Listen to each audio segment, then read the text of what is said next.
Those of you guys online, if you could sign in the chat box, I would greatly appreciate it. We'll get started here pretty soon.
People. All right, it is officially 12 o'clock. I know there's some of y'all still grabbing food, so while they're doing that, I'm gonna go ahead and get you guys to start quieting down. There's a lot of new faces today, so let's do a quick introduction, who you are, where you're from. And if you're a member or if this is your first time, I'd like to know who's the firsties in the room. So we'll go ahead and start over here with the Big Brothers Big Sisters. Hello, everyone. I'm Carlos Sanchez. I'm a program specialist for Big Brothers Big Sisters. I've been with them for just over 2 years.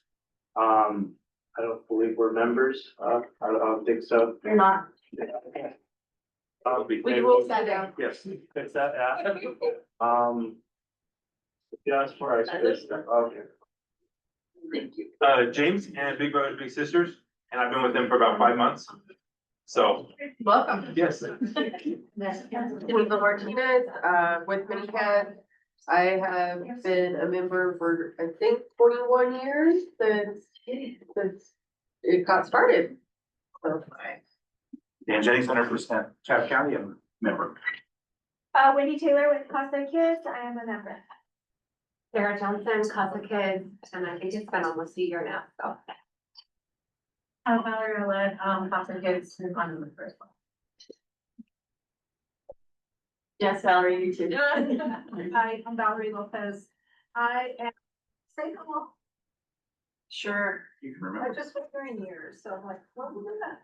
I'm with, the Chaps County Casa Program, Casa Kids, and also the chairperson for the Chaps County Health Council.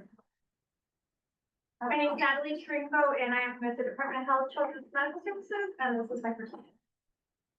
Suzanne Martinez, slash Susan Martinez, and I am, with APS, Adult Protective Services, getting ready to retire and moving on to, running the Veterans Program at the Elks Lodge. So I brought my business card for anybody who needs help with the veteran.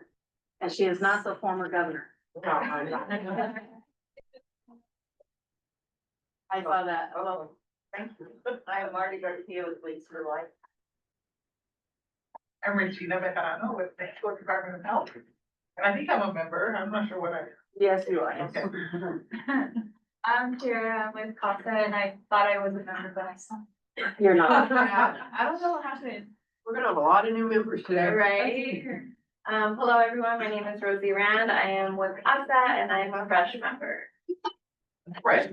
Freshly new, sorry. I guess I should have said that. There's Marissa, and I'm fresh, I'm moving into the costume. Sonia Bolaños with Alpha Home Care. Yes, yes, you are, because you're on the board. There you go. And I'm Catherine Lee, I'm the Southeast Ship Coordinator and I am a member. All right, and then those of you online, Carrie, we have one more. oh, I just walked in, I'm Tammy Patterson, I am brand new to Roswell, just been here a couple weeks ago, I have been in healthcare in prior places, but just, saw you get an award last week at the Hospital Association meeting and wanted to learn more about the organization. So, Awesome, welcome. all right, online, Eric. He's right. Okay, we'll skip you. Elizabeth? Elizabeth Macias, La Casa Behavioral Health, and I am a member. I don't have any updates, Carrie. Okay. So I'm trying to get this where I can actually see who's in here. Vernetta?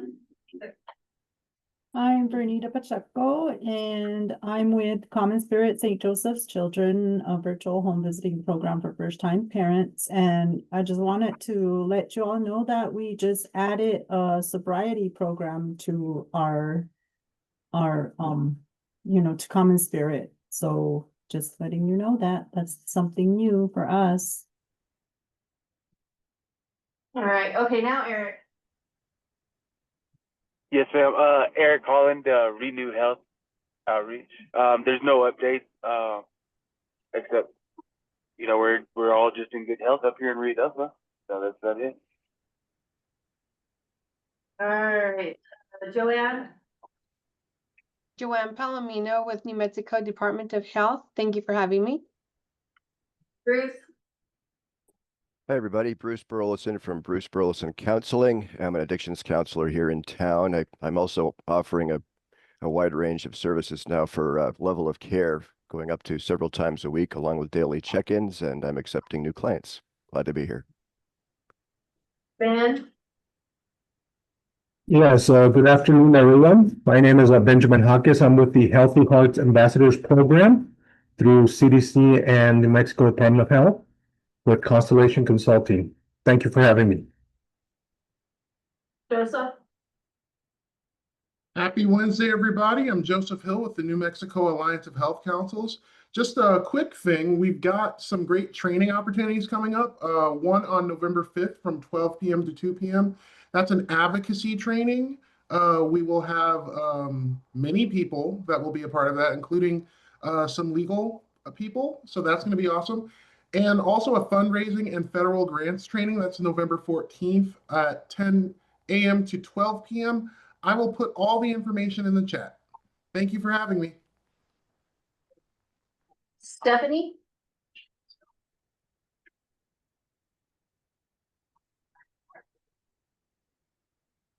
Did you say Tiffany or Stephanie?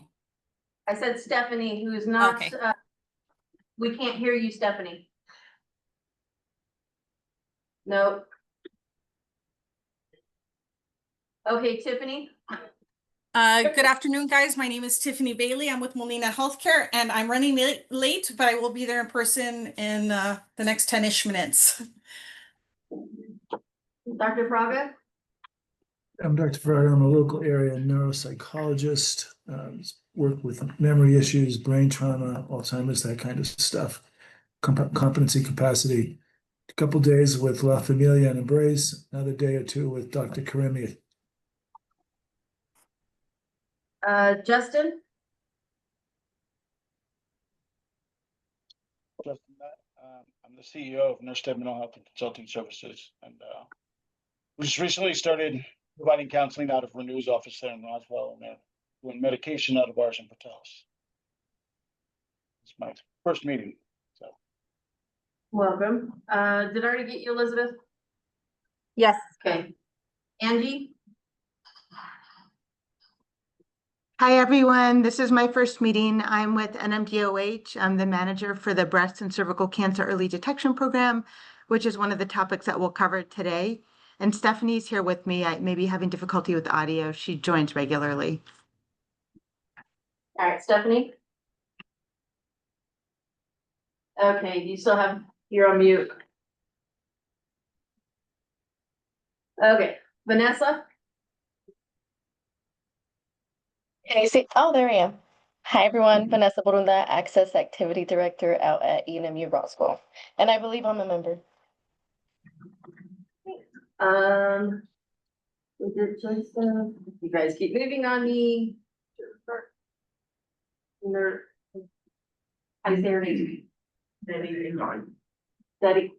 Yes, Martinez. I think that's me. Hi, everybody. My name is Nereida. I work with La Casa as a community outreach worker. And I help the community with questions about applying for Medicaid. We also do the car seat program. And I am a member. Hey, Debbie. Hi, I'm Debbie Luevano. I'm the Community Schools Coordinator at University High School with the Roswell Independent School District, and I'm a member. Jennifer?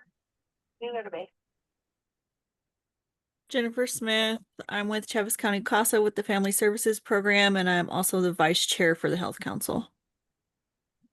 Paula and Becky?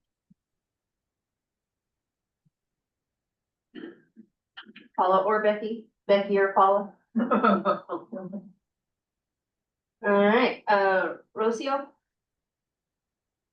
Hi, everyone. My name's Rosia. I'm with the New Mexico Department of Health. I'm the nurse manager for the Roswell Public Health Office, and I believe I'm a member. You are. Sarah, Joe? Hi, everybody. Glad to see so many familiar faces today. My name's Sarah Bowman, and I work for Department of Health, and I'm the Southeast Region Overdose Prevention Coordinator. And I don't have anything today, and I think I'm a member, but I don't vote. But glad to be here. Lori?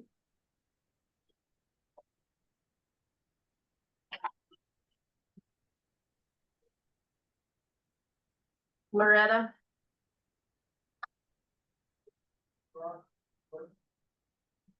Anybody I missed? Kate? Hi, I'm Kate. I'm a licensed midwife, and I own Reasons for the Maternal Wellness Center. I think I'm a member. You're welcome. All right, do we have everybody now? Your member packets I can pass out. No. Loretta Huerta, Road to Recovery. I am a member. Is it on the package? I mean, is it on this package? No. Oh. You scan the QR code Become a member. to become a member, or it's on the Health Council website. All right, so welcome, everybody. We started the meeting at 12:01, sorry. So we started July 1st with 95 members. We are now in October up to 111 members. Our new ones are Justin, Susanna, and Maeve, I think is how you say her name. So welcome. I know a couple of you guys are here. The next thing is last month's agenda. Did anyone have any corrections to the agenda? Agenda or meeting minutes? meeting minutes. Sorry, consent agenda, review minutes from previous meeting. That's where we're at.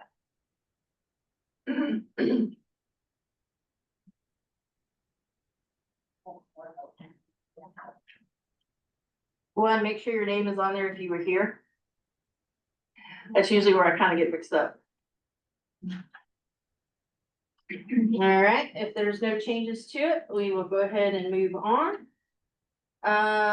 Elizabeth is going to do us an update from La Casa for the jump ropes that we sponsored for their event. Yes, thank you. Our event went really well. We serviced over 100 individuals, and we gathered, that was probably close to 50 families. We gave away bikes. We fed everybody. We used the jump ropes in one of our events where the kids had to do a couple of healthy exercises, and then they used the jump rope. And once they were done, we gifted them the jump rope. So we really appreciate the donation from Travis County Health Council. Thank you. Does anybody have any questions for Elizabeth on that? Yeah, I'm looking at you. Nope. All right. And then, unless you have something to add to this, Elizabeth, the behavioral health and wellness meeting that we had was canceled or interrupted. A fire alarm that was set off in the building. So we left Dan online and everybody else disappeared for the next 40 minutes. I heard. I heard. And I got stuck because I couldn't come in and get my stuff and leave. So we didn't have any meeting on that day. Actually, it was Bruce and I, he was the only other one, but we couldn't really have a meeting because of y'all's fire alarm blaring. Well, my headphones are still on fire too, by the way, so yeah. That's funny. It was the most productive meeting we've had in a long time. We got a lot done, didn't we? I have to add that this meeting is at 8 a.m. I was here before 8 for the first time ever. You pulled the fire alarm. That's why it went off. I had to have been something connected, so I'm just gonna plead the fifth because I have no idea. Very sorry. If the building freaked out, Valerie's here, let's set off the alarm. Terrible. Yeah. So we will try that again. Youth education and awareness, Geneva? Last night we had our last ZAG meeting for our youth entrepreneurship fair. That's going to be October 25th. We have quite a bit of our sponsors have replied that they're going to be there. We're going to have 20 youth that will have different booths of different levels, from anywhere from a service that they're providing to cupcakes, keychains, all these awesome little ideas that are coming out of our youth. So if you guys are free Saturday, the 25th, Molly's on over to the hospital at Eastern from 10 to 2. The kids will be there. We are going to have a ribbon cutting at 9:45 a.m. And really we're celebrating these kids' ideas and their entrepreneurship and their willingness to start their own business. Come check it out. Bring some cash. And so you don't have to try to remember all of that. There is a little flyer on the backside of the agenda. And hopefully you guys will be seeing more about it through social media. Carrie will be on the radio on Monday with actually one of our youth, who's 17, who has that will have a booth at his business to promote. Any questions? Funders, but I can get one of those packets or. Here. Oh, I'm curious, we have extra. That's fine. That's fine. We had way more people show up than what we normally have. Yay. All right, Jennifer, together with veterans. Look over there. I know. We are just continuing our stand down planning. There might be a little bit of change coming after our meeting next week. We have a community team meeting on the 18th, starting at 11:30 at the American Legion, post 28. Anybody is welcome to come and be part of that. A stand down is for our homeless veteran population. So that is what we're planning coming up in 2026. That's it. And there is a QPR training on November 15th. And again, that is on the backside of your agenda with the information for that. And they can do about 25 people. There's usually plenty of room if you need some QPR training. Nobody's asking me what is QPR, so everybody knows. Sweet. Any questions for Jennifer? All right. That leads us to our presentations. Look at that. We're 20 minutes in. Is everybody signed in except for Warren?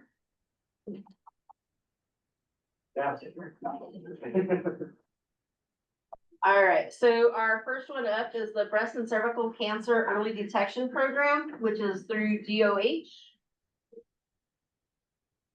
Hello, I'm Stephanie Barella and I'm one of the health educators. Can you hear me?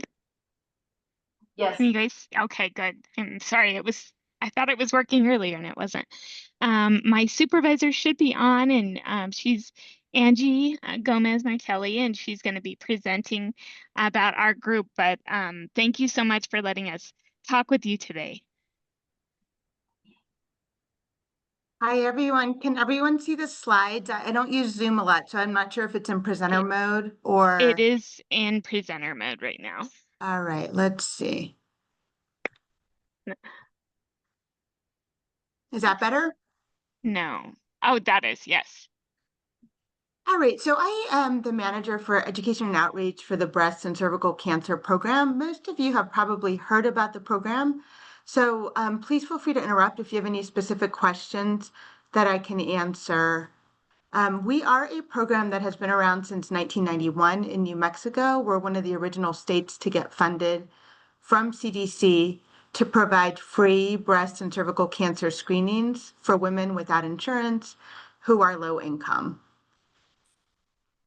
Our goal is really to improve access for anyone who cannot afford screening and for vulnerable populations. This is just a little bit about the burden of breast and cervical cancer here in New Mexico, and given that it's Breast Cancer Awareness, thank you for the opportunity to present. But on average, we see over 1,500 cases of breast cancer in New Mexico per year, and close to 300 deaths. There's a huge disparity between those who have insurance and don't have insurance. When we look at BRFIS data, so this is just data that gives us a good summary of what's happening in the state, we can see that about 70% of women who have insurance are up to date with the recommended screening recommendations for breast cancer, while less than half, 36%, or approximately half of uninsured women are up to date with screenings. We see a similar disparity for cervical cancer. It's not quite as big, but definitely women with insurance tend to get screened more than women without insurance. For cervical cancer, the burden of disease is a little bit lower. We see about 80 cases a year, but we still see about 30 deaths. And most of us know that cervical cancer is preventable through screening and vaccination. So we should really be at 0 with that number, and that is our goal. To qualify for our program, an individual needs to be below 250% of the poverty level. So this is more than qualifying for adult Medicaid. You can make more money. And you need to have no insurance. This includes no Medicaid, no Medicare. You can have an insurance plan that is just a catastrophic insurance plan that doesn't cover any preventive services, and then we would cover you in that case. We follow USPSTF guidelines to determine who should receive screenings. And right now, the recommendation, which changed, I think about a year and a half ago, is that all women 40 years and older should be screened for breast cancer every other year. And this is for women who are average risk. You can determine risk level by talking to your doctor who will do an assessment. There may be some women who are considered high risk who need to screen starting at a younger age. And our program would, in this case, also cover screening, but it needs to be through a determination with a provider. We also cover screenings at a younger age if someone is having a problem like a lump in the breast or something like that. We can cover it. But again, there's a process for that that we do with our enrollment sites. Our program is unique in that we have nurses that we employ within the BCC program. And these nurses are all assigned clinics throughout the state, and they follow anybody who has an abnormal result. So if you go to get a screening mammogram and it comes back abnormal and you need a biopsy, a nurse will be assigned to that person to ensure follow-up. And our goal is for that woman to receive final diagnosis within 60 days. Similarly, if someone is diagnosed with breast or cervical cancer while on the program, our nurses will work really hard to ensure that you are connected to an oncologist or the necessary services within that 60-day window. So how do we do this? We have close to 200 different provider sites throughout New Mexico. These are FQHCs. I think all FQHCs in New Mexico are BCC partners. These include hospitals, imaging facilities, pathology labs, third-party billing, anything to make sure that anybody who's enrolled in our program doesn't get a bill for a breast or cervical cancer screening. We have gaps throughout the state, so if you know of any providers that might be interested in joining our program, please do let me know. Some of those gaps are located in Chaves County, so we definitely want to grow our network and add new providers every year. The way it works is basically anybody can go to any one of our enrollment sites throughout the state and request a free screening through the breast and cervical cancer program. This shows the number of enrollment sites that we have throughout the state of New Mexico. And I can't see because I'm blocking it exactly how many are in Chaves County. Let me see. One, yeah, so we only have one. That's definitely an area that we want to grow. Our biggest barrier there right now is the pathology partner that works with the FQHCs in that area doesn't want to come on. And so without pathology, we can't ensure that patients don't get medical bills. So we have to really connect all the dots, and we're working hard to try to make that happen. This is who is part of our enrollment sites and even our diagnostic sites in Roswell, Carlsbad, and Artesia. So we do have La Casa de Buena Salud in Roswell. I think right now they have some staffing limitations, but that's generally an enrollment site for us. We also have the PMS sites in Artesia and Carlsbad that are enrollment sites. And then we have Artesia General Hospital where people can go get mammograms. The way it works is someone would have to get enrolled in the program before and get a referral for a mammogram before they can go for that. And then we have Norley Hospital in Lovington, and they're not only an enrollment site, they're also a site that does colposcopies. So one of our procedures that we do if the cervical cancer screening comes back abnormal. Can I ask a question fast? I'm sorry, there's a question?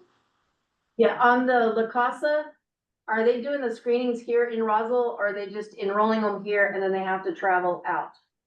So they are doing the screenings, and typically, I don't know 100% where we are with the staffing challenge. I have a nurse down there who can speak to that a little bit more. But what they were doing historically is they would enroll women, and they could also do the PAP test, so the cervical cancer screening test. But they would refer out for mammograms. They don't have the ability to do that, so they would refer somewhere, probably Artesia, I think, for mammograms. We do partner with FQHCs and community health centers to offer mobile mammography, and we fund that. So if we can get a community health center to partner with us, then we do bring the mobile van out there. We have about like 10 different sites scheduled for this year.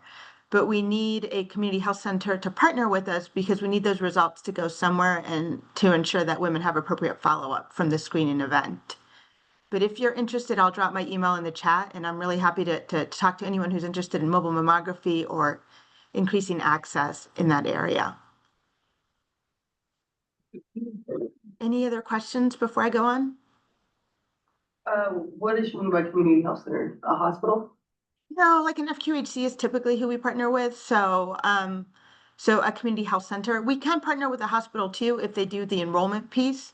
When Norley, for example, does both, but generally we partner with federally qualified health centers like First Choice, First Nations, PMS, things like that. Whatever. Sorry, this is Warren Eastern, sorry, I'm talking. We did this for about 15 years, off and on, somewhere around pre-COVID or around COVID, it fell away. I don't think I've been emailed by them in about 4 years, so maybe just rebuilding the connection. Part of the thing we ran into is it was like 2 a year. And so for the amount of paperwork, it's a state contract. So to get a state contract done, it's just a lot of work to do every year. And it's only like 2 patients that will be done. I'd almost rather give Carrie $100 and let's get it to him free than go through this process. So now the volume may be different and maybe we're not enrolling enough people. Maybe there's some other gap there, but in the past, it was just a very low utilized service. And so it was a contract that kind of fell away during COVID. I don't think I got an email from anyone about the program since then. So glad to talk to them again. Maybe there's more people in Travis County than there was before, but it kind of fell away 2019, 2020. We did it for about 15 years prior to that, but it was just. So I'm sorry, I had a little bit of difficulty hearing. So what fell away was the mobile mammography piece or the partnership with the BCC program? I apologize. So Warren Yell, the CEO of Eastern New Mexico Medical Center, we had the mammography piece. We were doing the annual contract with you guys, I think up until about 2019, 2020, and then just due to low utilization and then probably COVID, it got lost. That contract just hasn't been done in the last several years. So like for our teacher generals, one of your mammography sites, to Carrie's point and Geneva's point, there's nowhere in Roswell or Travis County. We have a mammography service, but the contract was only a couple people a year coming through. Sure. And so, yeah, I mean, so the contract is really to cover the folks that are uninsured and low income. And so when we look at county data, I don't know exactly where we are with Travis County, but I don't think it's one of our counties where we see a higher number of uninsured folks. But if you want to have a separate conversation, I'm happy to talk to you about the process. I think we've streamlined quite a few things. It's a little bit easier than it used to be. That's fair. And so like I said, it's been 4 years since we probably actively talked about it. So we're glad to rebuild a conversation. Absolutely. Thank you. So enrollment in the program is pretty easy. It just requires these 2 forms that are completed by the enrollment site. Some people do it on paper and some have put it in their EMR systems. The first form is just a self-attestation form where the individual indicates that they make the amount of money that meets criteria, less than 250% of the poverty level. So they sign off on that. The second form does require a provider signature. This is the risk assessment that the provider does for breast and cervical cancer to determine when the patient should screen. This is also the form that's used to refer someone for additional imaging like a mammogram. So that's all we require. Those 2 pieces of paper are submitted for us to be able to reimburse the community health center or the hospital. In addition to that, we've grown our outreach program. We now have 2 health educators. We're soon going to hire another one in Doña Ana County. We're trying to not be completely centralized in Albuquerque, recognizing it's a big state and we need to be everywhere. So we are growing our health educator program, and what this team does, Stephanie is one of them, is they go out into the community and provide educational sessions. So if there's an opportunity to partner with any of your organizations and either do a presentation or table at an event, we do have health educators that are happy to do that. We also partner with a technical assistance organization, and what they do is they work with FQHCs that want to improve screening rates, and they look at a bunch of evidence-based practices and how to improve capacity to do that with community health centers. And so there is funding for that. And mobile mammography, which I already mentioned. Mobile mammography, the problem and the reason it stopped is that they added a lot of additional fees and they added quotas this year. And there's only one person doing this now. So we will cover those fees and try to ensure that those quotas are met so that you don't have to bear the cost of that should it not happen. We also have a case manager, and this is someone who, if there's a woman that's enrolled in the breast or cervical cancer program and she is diagnosed with cancer, then there's a special category of Medicaid that only we can enroll in that allows that person to have full Medicaid coverage, and you can be 250% of the poverty level. So you can make more money than traditional Medicaid. But the caveat here is that the woman needs to be enrolled in the program prior to diagnosis. So that's why we really emphasize the enrollment piece with all of our community partners. We also now have a DOH hotline where anybody in the state can call and get information about the program and be connected to a clinic near where they live. They triage calls in English and Spanish and support our program. And about a month ago, we added CHW virtual training. So if you have community health workers that want to get trained on screening requirements in our program, we have a 3CU virtual training available in English. And in about a month, it'll also be available in Spanish. So we work on increasing and improving capacity for CHWs as well. That is all I have. That's a really general overview. I can drop my slides into the chat as well as my email if anybody would like to have a more in-depth conversation. Are there any questions though on what I did present? There was one that came in on the chat from Sarah Bowman. She asked, does this program cover ultrasound if additional imaging is required due to dense breast tissue? It will cover ultrasound if it is ordered by a provider and deemed medically necessary. We actually will cover everything up until the diagnosis of cancer if it's indicated. Our group of nurses will approve prior authorizations for things like that. Geneva? So I had a scenario last week where a 21-year-old client helped her get an appointment with Rio Pecos. She thought she had full Medicaid, went in and she had only family planning, and she wanted a cervical testing done, and she has a family history of breast cancer and has a lump. So they turned her away, and we went down to the health office. They said that they would do, the STI testing, which will happen probably in a week or so, but they said that they could possibly refer to this program. Is there a way for her to go ahead and just get the paperwork for this program? This is what she really wanted. Sure. And so I heard two different things. I heard a lump, assuming that's a breast lump, and I also heard something about cervical. So is this for breast or cervical cancer screening?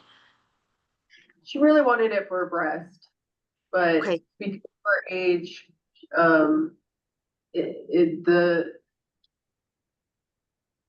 the tone at public health was that you're too young. Let's start with cervical.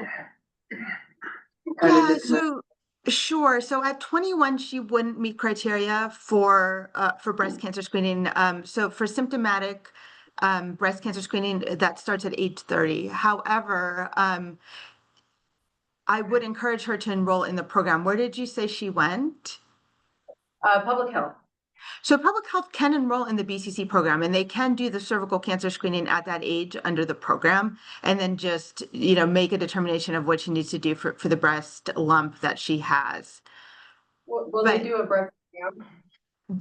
Most public health offices, depending on who's there, can do a breast exam. They're not going to do a mammogram, right? They don't have the ability to do that, but they can definitely do a breast exam, and they can do a PAP, and that can be covered by our program at the age of 21. Great. And if you want to send me a message with a little bit more detailed information, I can help make that connection as well. Thank you. Yeah, thank you. Any How other many questions? mammograms do you do in Chaves County per year? I'd have to pull the data. I don't know for sure. I know that we enroll about 6,000 women per year, but I wouldn't be able to give you county data without actually pulling that. But I can get that to you and let you know about how many mammograms are done there a year. Yeah, I'd appreciate that. Sure. And who was that asked, so I know who to get it to? It's Carrie, the health council. Okay. Correct. Sorry, this is Warren Yelgin. Just one thing to kind of correct or clarify. If someone qualifies, like take the situation you had there, say this individual did qualify for Medicaid, they would not necessarily qualify for this program. Is that right? But you guys would be able to potentially assist them to sign up for Medicaid. I think that's where some of this stuff gets a little confusing. Exactly. So she qualified for Medicaid for family planning, but not the full Medicaid. Yeah. Where does she sit at that 250? Is she considered? Because that's where this program got a little funky. It's a very segmented niche kind of part of the population that it can cover. And I think that's what we struggled with. And Southeast New Mexico is generally good or bad. Medicaid is a very Medicaid expansion state. So a lot of people qualify for it, but they do have to go through the steps to actually sign up for it. And so sometimes it's getting them into the insurance right path to get to that, to get to those. I'm not saying in this case it would work there, but that's where this program, we were kind of struggling with, like, well, there's she'll pull the numbers, we'll look at it and see what it looks like today, post-COVID and everything else, but that's where we struggled with it before. It was like, well, if they qualify for it, we can't qualify. Now, I don't know if that's still how it works, so Angie, I don't know if that's something you can speak to. I mean, so if they have insurance, that covers screening, they cannot qualify. But if Right, they have, go ahead. They don't have it today, but technically they could qualify for Medicaid if they've never applied. Yeah, so we don't really scrutinize at that level, right? If they're 250% of the poverty level, it's up to the clinics that they go to determine that. But if someone comes in and doesn't have insurance and they're less than 250% of the poverty level, they qualify for a program. But it is up to the clinics that we contract with to make that determination. We don't, but what I can do actually, if it would be helpful, is also give you, like, pull the numbers of what percent of the county is uninsured under 250% of the poverty level. We do have data at that level. And if they're that, they qualify for Medicaid. So That was the question. So if they qualify, so I thought family planning did cervical testing, but they told us at Rio Pecos they do not. So they qualify for Medicaid family planning, but not full Medicaid. Would they, if they fall at that 250, they'll still be allowed, even though that they have the family Medicaid, correct? So does family planning cover mammograms? No. Yes, so they don't have basic coverage. So I would say yes, I can verify that for you. But if it's not covering those screening services and they have no other insurance and they meet the income eligibility, I don't see why they couldn't also be on BCC. Thank you. But they would have to go to an enrollment site, right? So they can't just, show up somewhere that it doesn't participate in the program. They'd have to go to an enrollment site so we could reimburse that site. And the public health is one of those sites? We are, and we do regular training. So if there's a gap there, we can definitely get one of the nurses to do a training at that site.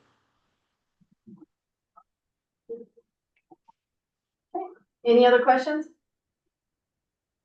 All right, just for clarification purposes, in your packet is the speaker forms, and so it has phone numbers and contact information. This one's got Stephanie's on there, but Andy's name is listed. So you'll be able to contact from there, if that helps any. It does. All right, and then with that, we have our next speaker is Kate with Three Sons Birth and Maternal Wellness Center. Now it's a mouthful. Would you all like if I put what I have on the screen? It's not a fancy presentation and It's up to you, you can share it, yeah. While she's doing that, I'm gonna do a quick interruption. The CASA does have the 3D mobile mammogram bus coming on The 25th. October 25th. So go to Zach and then come here. And I'll put that up on information, and so that can be shared out.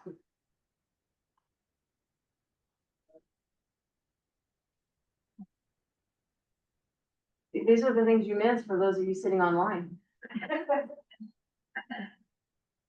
For the sake of privacy with some text messages I might be getting, I'm just going to leave it on. Okay. Just share. So hi, my name is Kate and I own Three Sons Birth and Maternal Wellness Center here in town. We're pretty new as far as the facility goes, but I've been in community for about 6 years now. It's myself, I'm a licensed midwife. We have another licensed midwife. We work with an IBCLC, Layla, comes and volunteers her services, and we have a couple of student midwives as well that are doulas, and they're also training to become midwives. So what's an IBCLC? Lactation principle, okay, or breastfeeding support. So birth centers help close gaps in medical care. We do that through increased care access, through continuity of care, evidence-based protocols, and cost effectiveness. One of the biggest challenges for families in rural New Mexico is simply finding care at all, as I'm sure we're all aware of. Many surrounding communities no longer have OB providers, labor and delivery units, or even consistent primary care. That leaves families with difficult choices, long drives, missed work, or sometimes going without care entirely. Something that we do differently is they can bring their children. They do not need to find childcare to come see us for their prenatal care. And we do everything in-house. We do our lab work and everything except for ultrasounds. We prefer out. Our birth center serves as a centralized hub for maternal health. Families may travel to us, but when they do, they find everything they need in one place: the prenatal visits, birth, postpartum follow-up, lactation support, well woman care. So we do pap smears and things like that, STI screening. And we help with fertility support as well through lab work and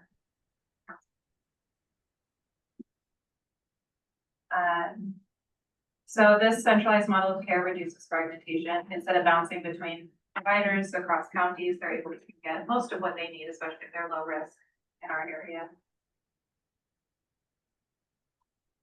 We work really closely with Loveless Regional Hospital, so we don't compete or anything with the hospital. We work closely and collaboratively, and we have a really great ongoing relationship with them.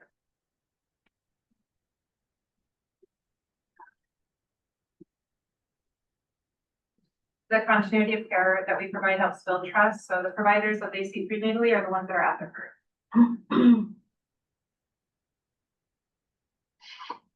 We offer all evidence-based screenings, such as we are doing all the standard listening to baby, we're checking blood pressure, we're testing for things like group B strep, gestational diabetes, and all of that. And part of our model is education. So these women have a very active role in their health where they're learning exactly what gestational diabetes is, what to do if they do test positive, and all their different options for treatment. They're not just given one option, they're given the full evidence-based scope of what they can do. We find that that's really empowering for our families to know ahead of time if they're at a higher risk and how they can and being involved in these discussions. Families that receive care through our birth center we have lower cesarean rates, fewer unnecessary interventions, and higher breastfeeding initiation rates. Our breastfeeding initiation rates are close to 100%. The only moms that aren't able to breastfeed are the ones that choose not to, and that's perfectly supported. But out of all the ones that start off with that goal, they're successful continuing by 3 months. We accept Medicaid insurance, so we see a lot of our low-income families. This is fairly new for licensed midwifery in this area. Most of the time they would have to pay out of pocket. For those without insurance, their out-of-pocket cost is usually significantly lower than their full days for their insurance. So we try to keep this cost affordable as possible. Any questions? Do you take Medicare? Because there are people who are disability that do have Medicare that may be younger. Yes, we're enrolled with that. I just want to say you guys have a beautiful facility, and I think everyone should try to go tour it if they can. Very nice over there. Thank you. Does anybody online have any questions?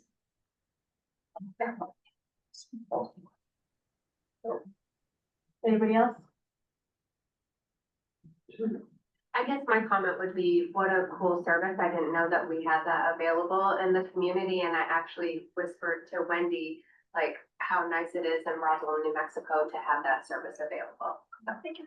And it was made possible by the Rural Healthcare Delivery Fund grant that we were awarded almost $400,000 to make this happen. Every single dime is got poured back into the community, either through renovations, safety standards, and staff. Wendy wants to. I have a question. Appropriate for right now, but. You also do other services like tea, you make teas and herbal. I'm a clinical herbalist as well, so we do that for clinical with. Yeah, let's connect after. Yeah. We have Rita online that would like to ask a question. Do you take NMMIP? I'm not familiar with it. So Right, it's did the you wanna- Mexico medical insurance pool. I'm not familiar. No, but all of our billing is an in-house assessment. It's like the. High risk? That's New Mexico medical insurance pool. It's a private insurance. No, we do not. This one? Never heard of it. Is that like you don't qualify for Medicaid, you purchase your own insurance through the state? Is that So what you're it's an insurance that usually people that don't have legal status could go ahead and apply for. They don't ask for any like social security. And it is a private insurance. A lot of people do get it.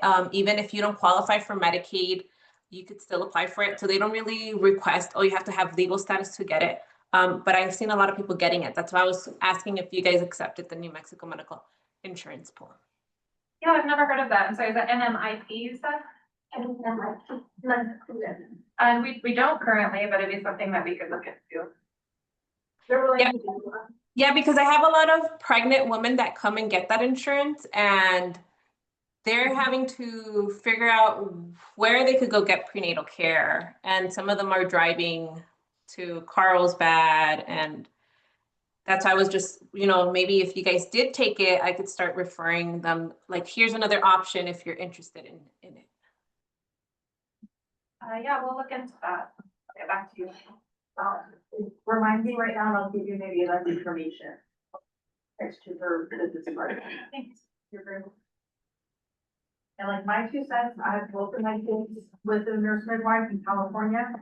My son was 8 pounds, 11 ounces. My daughter was 9 pounds, 3 ounces. I won't go into details, but let's just say I didn't need stitches. And having a nurse midwife was amazing. And my son's delivery was a little bit more difficult, but I would do it all over again. Just knowing that and everybody has their own options and their choices, but knowing that my babies weren't gonna be pumped full of medications right before their birth.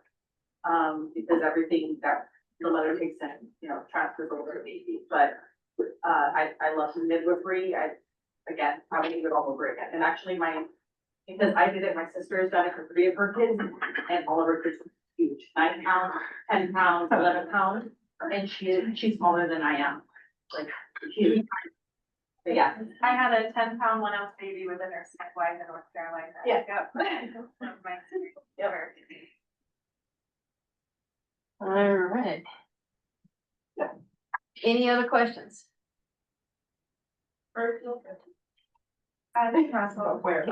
So part of being able to do these speaking presentations is finding new resources, things that people didn't know about. And today I feel like we've had 2 big wins. We've had different things that nobody knew about and to maybe make some more connections back to it. So yay.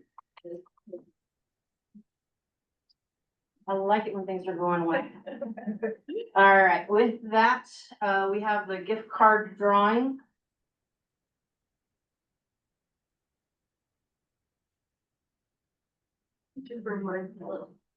Right. If you can. Yeah. Can you read your name in there? So you can figure this out. There's a lot of y'all today. So if you see yourself up there, if you don't see yourself, there you go. How's that? It's about as big as I can make it. All right. And there's some of you down there at the bottom. I didn't forget about you. We're gonna shuffle, shuffle, shuffle, shuffle. All right. Here we go.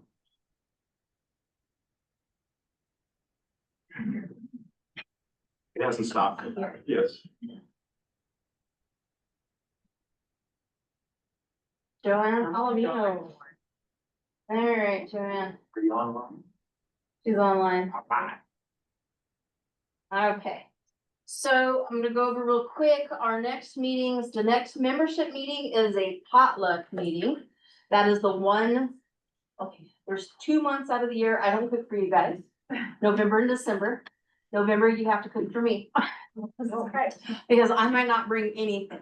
On your packets, there is a QR code, scan, sign up, let us know what you're bringing, so that way we can kind of fill in the gaps on it. It's already up and running. If you don't do scanning, there is the website or the URL in there that you can do it. We do have one member who has a pecan walnut allergy, and usually every year she has somebody like walk pecan pies out, so I figured this year, let's just say no pecan pies.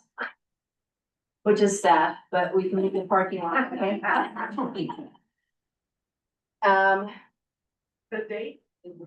The next membership meeting is November 12th. Same bat location, same bat time. Except the online ones will be sad. Yeah, online, sorry, this will be I think we're gonna do like a 10-minute max little meeting. And then I'm killing you guys. I'm knocking you out. Come. So you have to be here in person. And besides that, that's how you get the food. The next Behavioral Health and Wellness Committee meeting is October 15th, which I believe is next week. And then the Together with Veterans meeting is October 18th, which is also next week. I'm gonna do a quick announcement. I did send out an email to everybody, all the membership. One of the things that we're doing is we're creating partnerships, which will have official MOUs in place in order for us to do our work that's required through DOH. Right now, there's 2 that I'm working on. One of them is gun locks, gun storage, safety piece to it, and then the other one will be suicide prevention.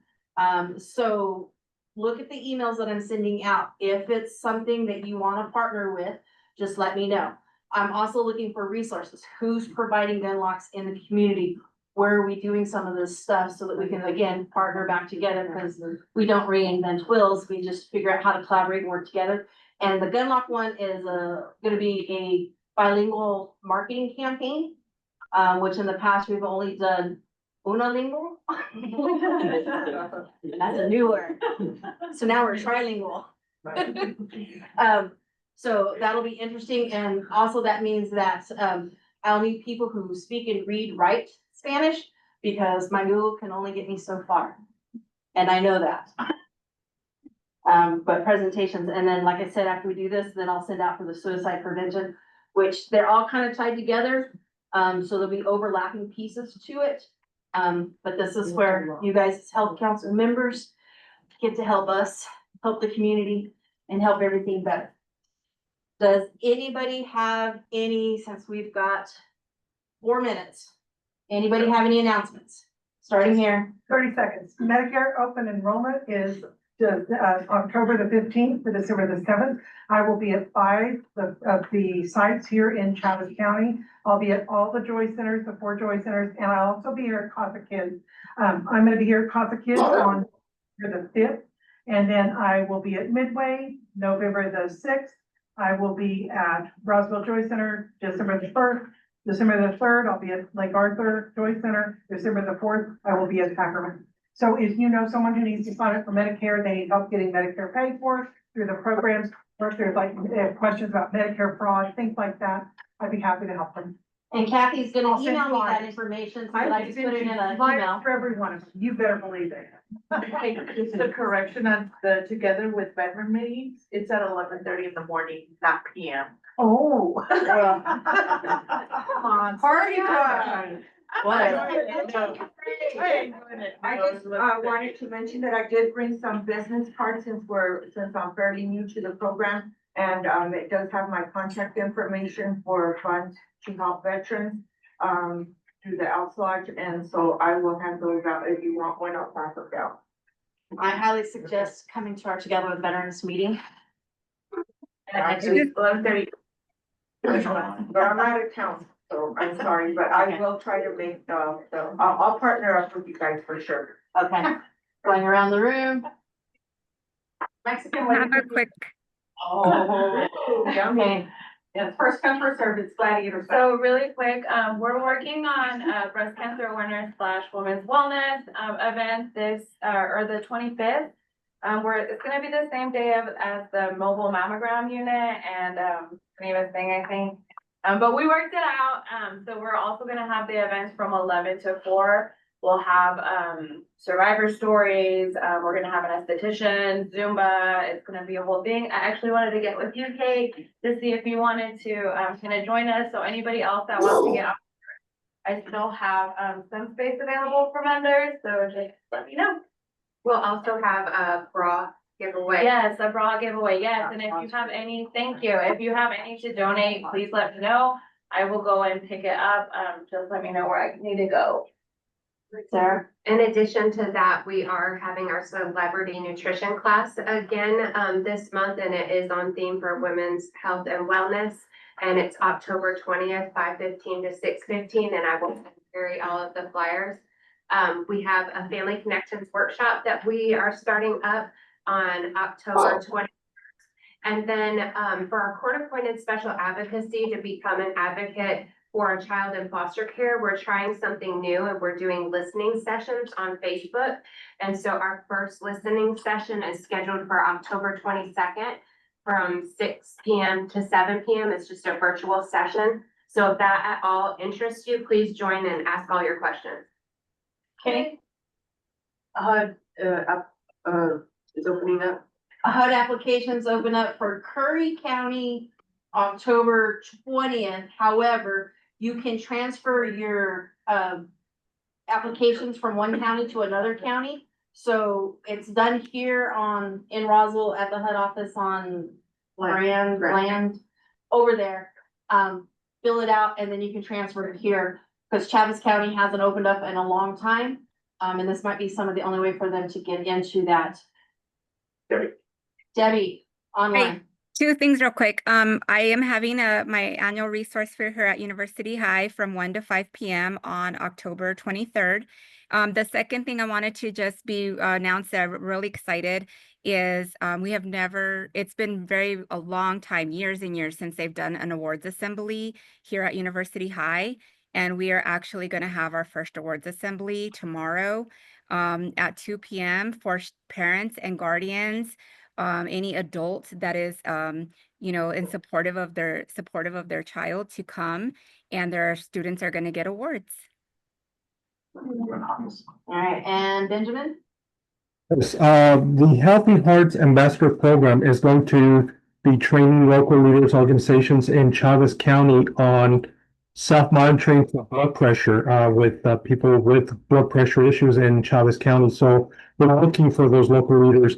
We'll provide training, all the materials and the stipend. So if you know of anyone, please let me know. I'd be more than happy to provide a presentation on this program to Liz Health Council in the near future. So let me know. Thank you. Can you email me information and then I can put it out to the members? I'd be happy to send a presentation to you, of course. Who am I sending this to? Carrie Moore, coordinator at Chaves County Health Council. Great. If you'll send me your email address, I'd be happy to send it to you. Hi, Carrie. I don't know if you can see my hand waving. Loretta Huerta, Road to Recovery. Just letting you know, if you like us on Instagram and Facebook and share the information, we have a prize for you. We had movie tickets donated and dinner for somebody. If you get your friends and family on, we'd be happy to get one lucky recipient a little bit of fun out on the town. So thank you. Sign up for the race. Stephanie? Yes, I was just wondering if, can you guys hear me? Yes. Okay, good. I was just wondering if the gentleman from Eastern New Mexico Medical Center, if whoever that was, if he could send me his contact information that he was asking about the BCC program. Yes, I'll send you Warren's information. I emailed Angie already. Oh, you did? Okay, perfect. Thank you. That's fine. Thank you. Couple quick updates from Eastern.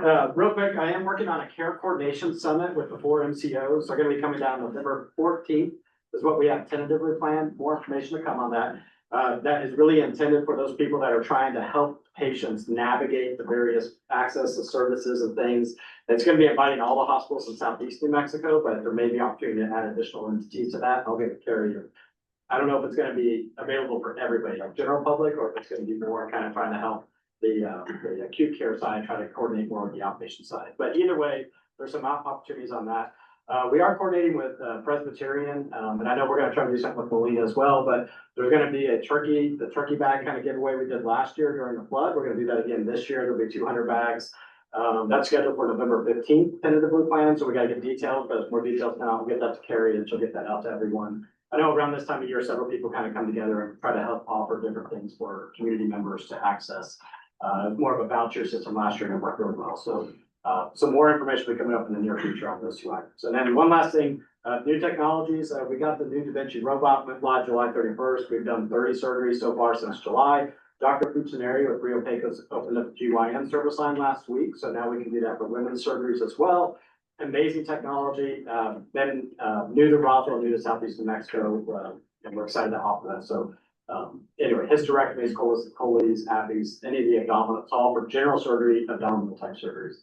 But pretty cool technology. It's what we had at the Chaves County Health Fair, that robot. The robot is what they call it. So more to come on that. And I would like to thank Warren for nominating the Health Council for the New Mexico Public Hospitals Association Community Partner Award. So essentially, real quickly, so Carrie and Jennifer on behalf of the Chaves County Health Council received an award for really a lot of their efforts with the 201 service line, restoring the Chaves County Health Council. And to be really frank, we've gotten really good at disasters the last year and a half. The multiple responses to the fires and floods. And so state recognition kind of brought out their New Mexico Hospital Association. There were 7 partners recognized, and Chaves County and the Health Council was recognized for their services of improving health in New Mexico. So got to go up to Sandia and got to stand on the stage and talk to 400 people in the communities about the services we provide here. So very honored to recognize you as well. Okay. Always appreciate it. Thank you. You're not more than welcome to come to my office and look at the award, because I forgot it. Anybody else? No, I just have a question too. Ben, what is what? Healthy Hearts. Ben? Ben, who are you with? I'm with the Healthy Hearts Ambassadors Program. Healthy Hearts Ambassadors Program. Okay.